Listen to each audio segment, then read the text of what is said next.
Hi there. One of my subscribers, Melody Brown, wanted to know more about neuropathy.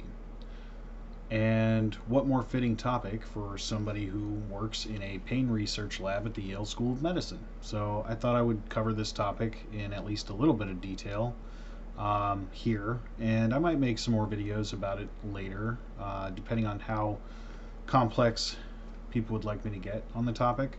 The reason why is because neuropathy, or more generally, it's known as like peripheral neuropathy because it tends to happen out in the extremities, the hands and feet, although it can happen all over the body. Uh, but there are many types of neuropathy and many different kinds of causes, and they can get really specific too, to the point that I'm not really sure how many there actually are. I know it's well over 100. So we're probably not going to talk about all those here, but we can talk about neuropathy in general, and maybe I can make a few more follow-up videos to talk about some of the more common specific examples of neuropathy. So neuropathy is a bit of a generalized term, and basically it applies to any case where you have damage or degradation or obliteration of neurons in the peripheral nervous system. So you have your central nervous system, which is your brain and your spinal cord. You can think of your brain as like the center of everything, and it's like a supercomputer. You can think of your spinal cord as a sort of highway for information to flow, and then you have your body, which is your peripheral nervous system. And your body, your peripheral nervous system, is composed mainly of three different types of information that it is either receiving or sending off to the brain. So you can have information that is sensory, which goes from the body to the brain. We call these nerves offerent. They're an offerent pathway. And the motor information goes from the brain out to the body, and we call this efferent, right? And the way I remember this is offerent is to the brain, we're ascending, ascending, offerent. And then the way we're going to the body, right, motor, is efferent, we're exiting, right? So off for ascend, e for exit, efferent, right? And then also we have our autonomic nervous system, which is part of the peripheral nervous system, but this is stuff that's largely outside of our control. Main examples are heartbeat, digestion, breathing, although we do have some variable control of our breathing. It's also important to note that the type of neuropathy that someone will experience does depend on the type of cells that are being affected. Sometimes you have what's called a mononeuropathy, which is when a specific which is when a specific nerve is being afflicted, or a group of a very specific type of nerve. You can also have what is called multifocal neuropathy, which occurs when you have neurons in a group that are all being afflicted. And sometimes neuropathy can affect many different kinds of neurons and nerves all throughout your body, and we call this polyneuropathy. So again, your experience of neuropathy is going to be different depending on what the cause is, but the symptoms are quite variable. Some of the common ones get a little bit weird. The main one is just pain, right? And there are all kinds of experiences of pain that somebody can have. You could have sort of an ache. You can have sharp shooting pains. Sometimes people experience numbness or an itching sensation.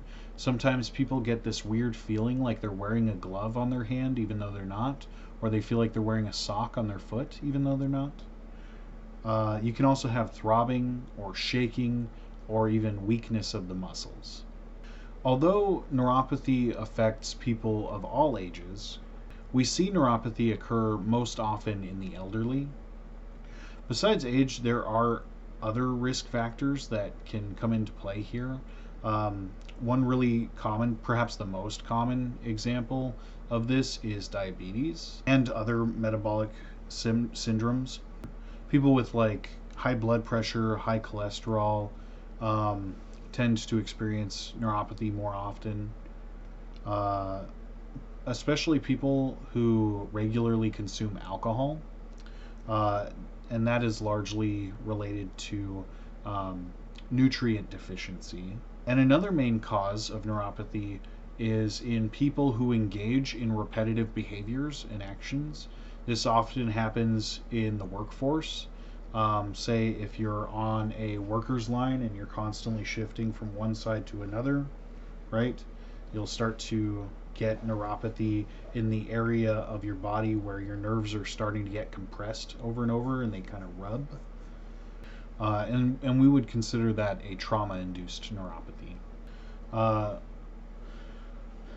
some pretty popular and basic statistics about neuropathy include around 65% of people with diabetes experience some form of neuropathy. Around 40% of people who are receiving chemotherapy or radiation for cancer treatment, and 30% of people with HIV also experience neuropathy. So, how quickly does neuropathy develop? Right? Once we start the process, how rapidly will it get worse? And that also depends largely upon what's happening, right? Sometimes sometimes neuropathy will take a very long time to progress. It might start off small and gradually get worse over time. One really common issue that is like this is lumbago, which is a compression of the nerves in the lumbar part of the spine. And so what happens is these nerves get compressed lightly, and the muscles might, get a little bit weaker. And as that happens, they're having trouble supporting the spinal column. And when they have trouble supporting the spinal column compresses the nerves just a little bit further. And this cycle sort of feeds into itself continually. And over time will get much worse to the point where your spine will rely heavily on just your muscles for support. However, some peripheral neuropathies occur suddenly and they can get worse much more rapidly. And this will always depend on the condition that's causing it. So, like I just said about diabetes being one of, or probably the most common cause of neuropathy, at least in the United States, the most common type of neuropathy with diabetes is called small fiber neuropathy. This type of neuropathy, the pain associated with it is characterized by a tingling pain or sensation in the hands and feet. Most often it's described as sort of a burning. Some people kind of describe it as like feeling like a sunburn. And earlier I talked about sometimes trauma can cause neuropathy due to compression from repetitive movements, but that is not the only kind of trauma. Sometimes people are in car accidents. Sometimes people hit their head. You might fall down, you might receive a fracture. It could be due to a sports injury. You could twist your leg or your arm.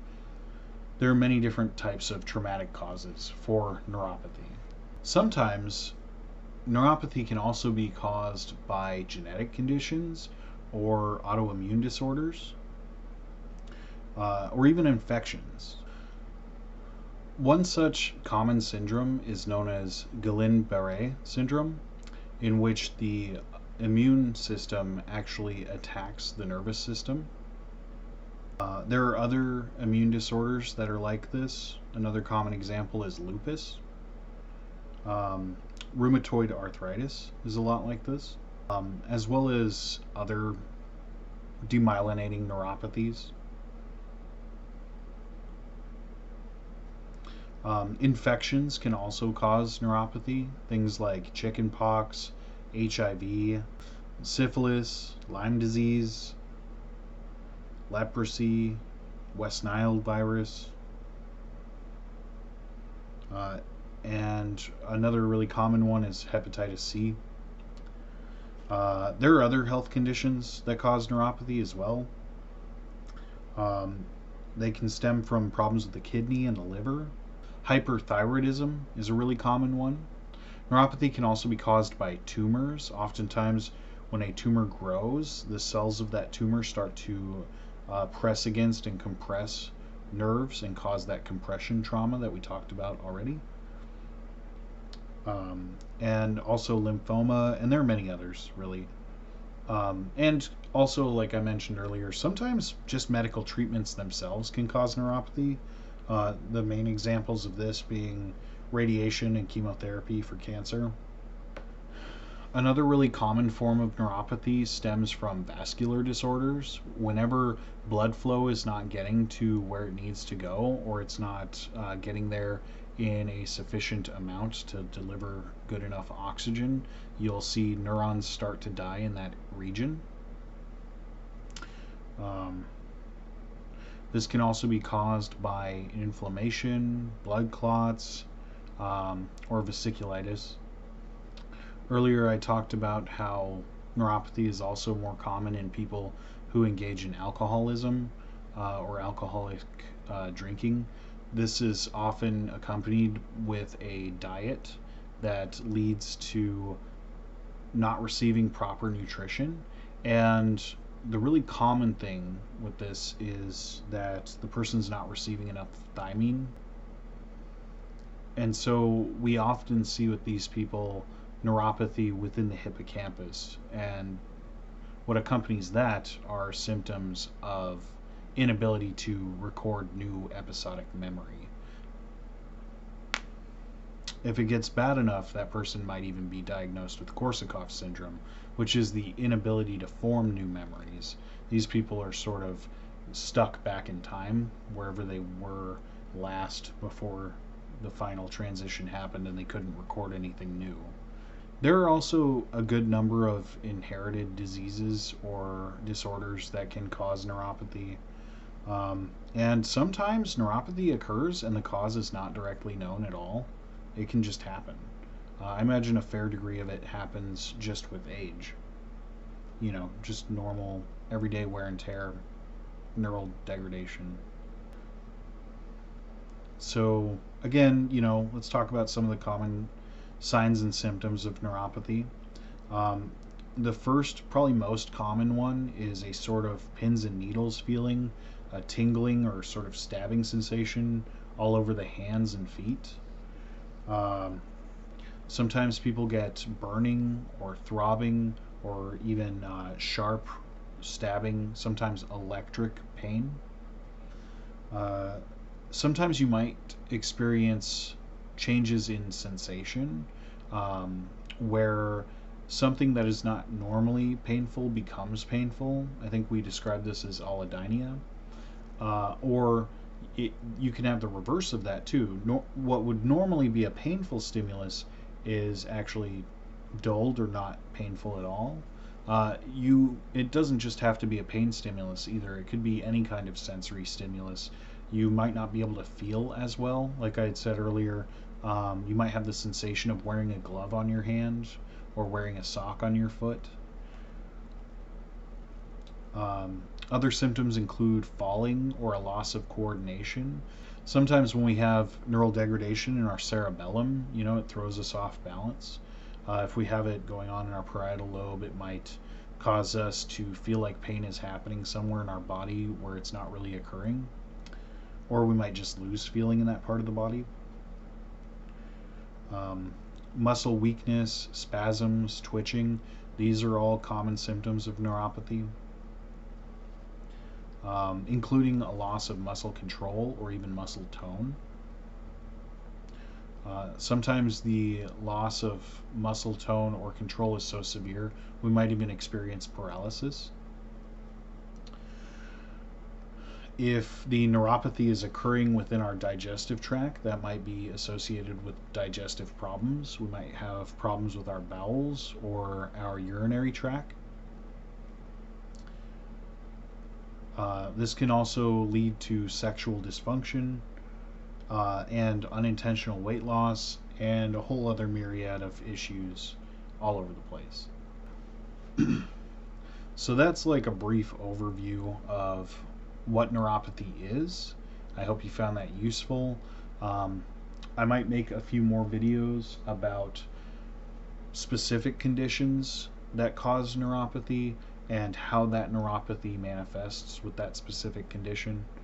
But I think this is a good general overview, and I hope you found it useful. Thanks for joining me.